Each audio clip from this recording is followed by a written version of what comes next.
Q এর একটা মান আছে, পি অফ কিউ নির্ণয় করতে বলছে ভাইয়া।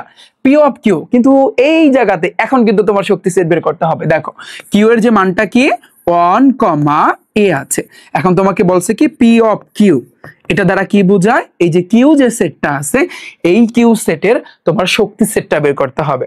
তুমি আগে ঠান্ডা মাথায় তুমি চিন্তা করো যে অর্থাৎ শক্তি সেট যদি বের করতে বলে, উপসেট যদি বের করতে বলে, তুমি জানো শর্টকাট হয়েছে কিন্তু 2 এর পাওয়ার n। তুমি আগে চেক করো এখানে টোটাল হইবে কয়টা, তাহলে এই n এর মান কত, এখানে একটা দুইটা, তাহলে 2 যদি বসাও 2 দ্বিগুণে 4টা হবে। তাহলে দেখো তো 4টা হয় কিনা।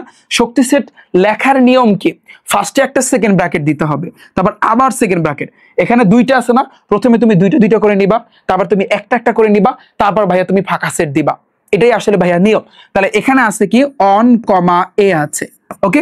তুমি প্রথমে দুইটা নিছো, এবার তুমি একটা একটা করে নিবা, একবার তুমি 1 নিবা, একবার তুমি ভাইয়া a নিবা, এরপর তুমি ফাঁকা সেট দিবা, গোল্লা দিয়া তুমি নিচের দিকে না নিজের দিকে তোমার দিকে একটা টান দিবা, তোমার দিকে যদি টান দাও এটাকে বলা হয় ফাঁকা সেট, বুঝছো? তাহলে দেখো এটা একটু বড় হয়ে গেছে তাই না?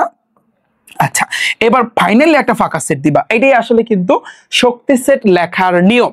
তাহলে দেখো এটা যেখানে আছে অপশনের ভিতরে সেটাই কিন্তু আমাদের অ্যান্সার হবে।